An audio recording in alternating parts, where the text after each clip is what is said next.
Bonjour, dans cette vidéo, je vous invite à méditer la parabole du mur. C'est une parabole qu'on trouve dans le livre d'Ézéchiel, au chapitre 13. Cette parabole contient un message spirituel très puissant que tu as vraiment besoin d'entendre. Ézéchiel écrit, je lis verset 10, « Les gens de mon peuple construisent un mur.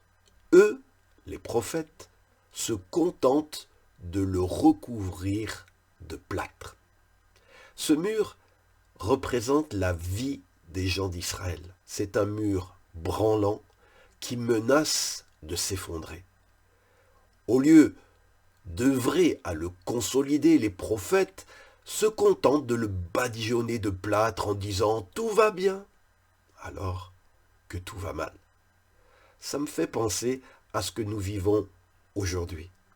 Alors que notre monde part en vrille, alors que l'humanité tel un bateau fou prend l'eau de toutes parts, beaucoup essayent de nous rassurer en nous disant « ça va aller, nous allons nous en sortir ».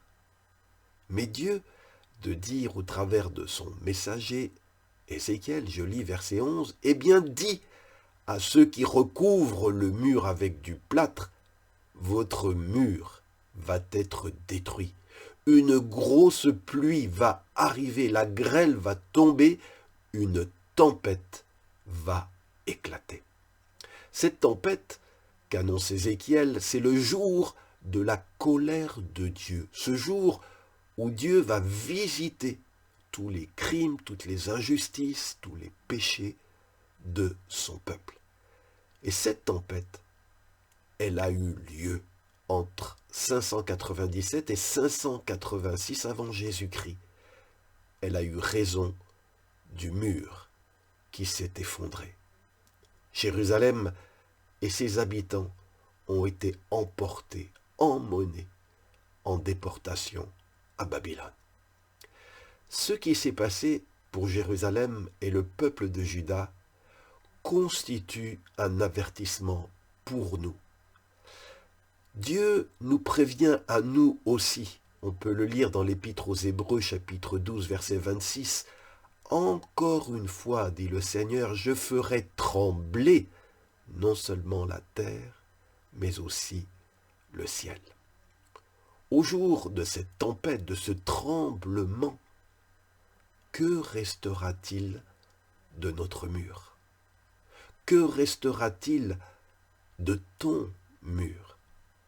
Beaucoup de prophètes des temps modernes, qu'ils soient de la sphère politique, artistique, philosophique ou religieuse, voudraient nous faire croire que cette tempête n'arrivera pas.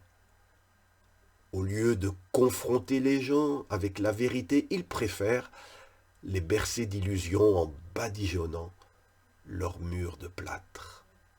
Mais quand vous allez chez le docteur, parce que vous avez mal, qu'attendez-vous de lui? Qu'il vous dise vraiment ce qui ne va pas et qu'il vous prescrive le bon traitement pour y remédier, n'est-ce pas? Alors laissez-moi vous dire la vérité.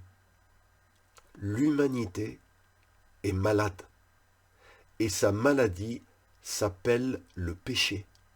Cette maladie conduit à la mort, à l'enfer, et le seul traitement qui puisse la sauver et empêcher notre mur de s'écrouler, c'est Jésus, le divin médecin, qui nous l'a prescrit.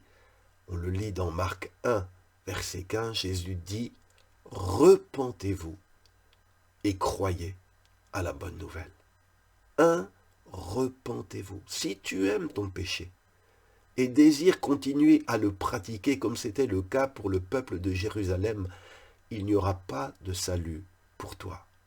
Mais si tu regrettes ton péché et décides de l'abandonner, alors il y a de l'espoir pour ton mur. La deuxième chose que Jésus dit, croyez la bonne nouvelle. C'est dans son ordonnance. Alors laquelle bonne nouvelle? Eh bien celle de Noël. Un sauveur nous est né. Oui, Jésus est né pour pardonner les péchés dont on se repent et pour donner à celui ou celle qui le désire un cœur nouveau, qui aime et pratique ce qui est juste. Alors, pour toi qui m'as écouté jusque-là, au lieu de mettre du badigeon de plâtre sur ta vie, demande à Jésus, par son sang versé à la croix pour toi, de venir laver et changer ta vie. Qu'elle ne soit plus un mur branlant en attente de la tempête, mais une colonne dans la maison de Dieu. Que Dieu vous bénisse et je vous donne rendez-vous vendredi prochain pour une nouvelle vidéo.